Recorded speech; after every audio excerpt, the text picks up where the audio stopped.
The first time I heard the bells, no one else did. It was just past midnight when the sound reached my apartment window. Low, resonant, impossibly deep. Not loud, but heavy. Each toll seemed to sink into my chest rather than my ears. I sat up in bed, heart pounding. The bells rang again. Once, twice, 3 times. Then silence. In all my years living in Asheville City, I had never heard church bells at night. Most of the old churches had been converted into museums, apartments, or left to rot behind locked iron gates. There was only one cathedral left untouched, Blackstone Cathedral, and its bells had not rung in over 50 years. Blackstone stood at the edge of the old quarter, where the streets narrowed and the buildings leaned together like conspirators. The cathedral was older than the city around it, its stone blackened by centuries of smoke, rain, and whispered prayers. People said the bells stopped ringing after the night the congregation vanished. Official records blamed a fire. Unofficial stories were less certain. I told myself I was imagining things, until the bells rang again the next night. This time I was awake. I stood at my window as the sound rolled through the streets, watching for some reaction. Lights turning on, windows opening, sirens in the distance. Nothing. The city slept through it. I was the only one listening.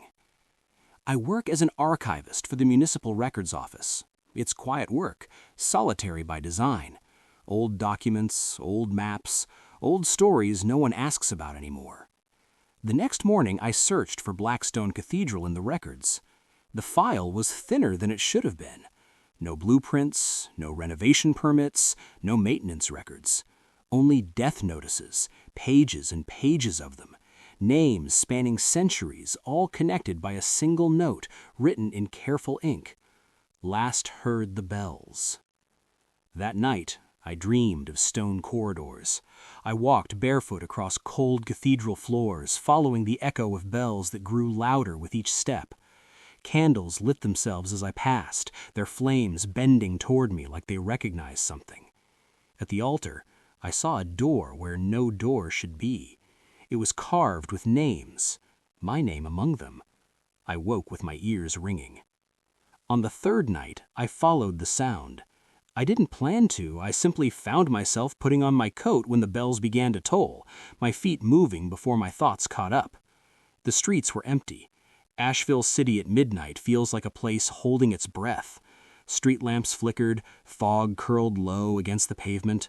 The farther I walked, the quieter everything became, until even my footsteps sounded intrusive.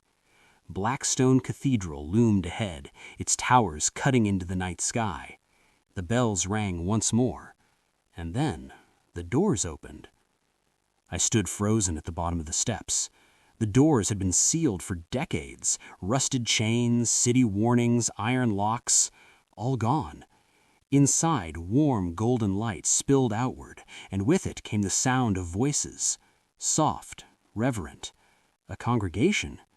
I climbed the steps. The moment I crossed the threshold, the doors closed behind me. The interior was breathtaking. Candlelight illuminated towering arches, stained glass windows glowing with colors that shifted like living things.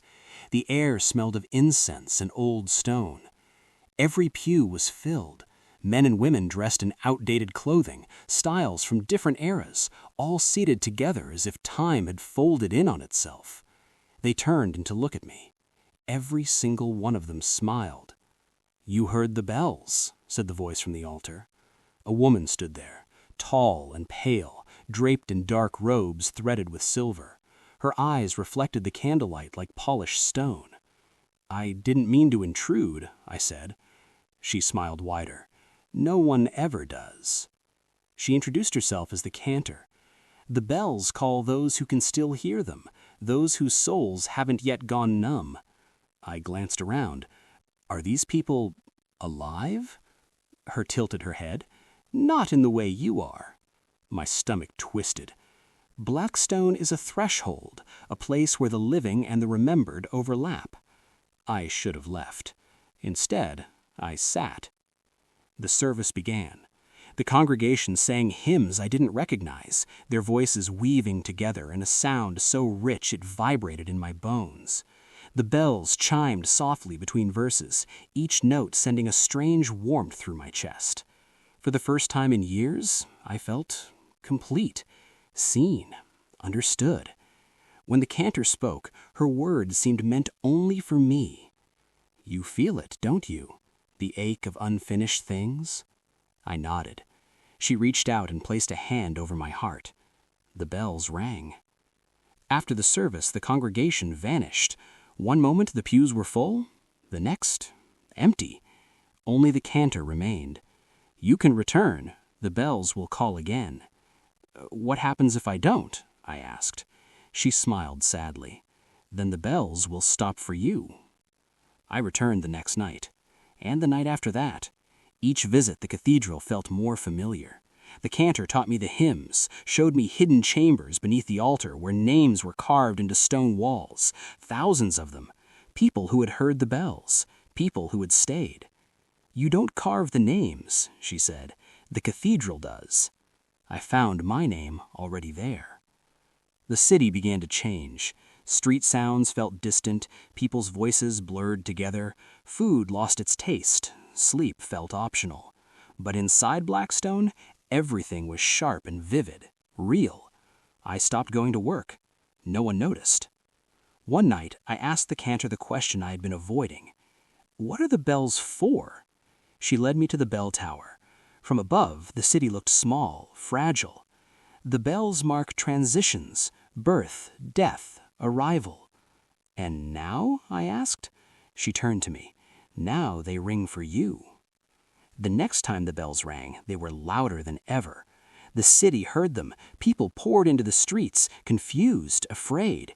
News cameras pointed toward the cathedral as the sound rolled across Asheville like a living thing.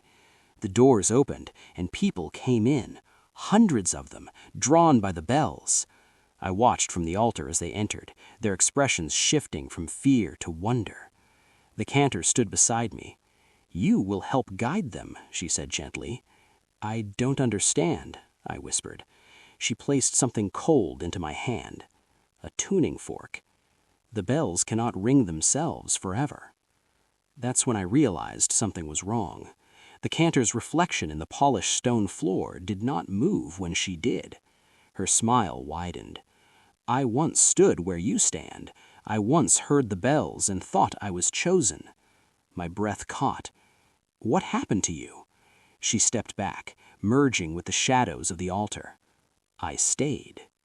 The truth settled like dust in my lungs. The cantor was not the keeper.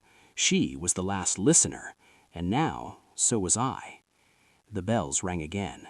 I struck the tuning fork. The sound was perfect, timeless. The congregation filled the pews once more, new faces among the old, their eyes bright with awe. My name burned on the stone wall, and as I raised my voice to sing, I understood the final truth of Blackstone Cathedral. The bells do not ring for the dead. They ring to make them.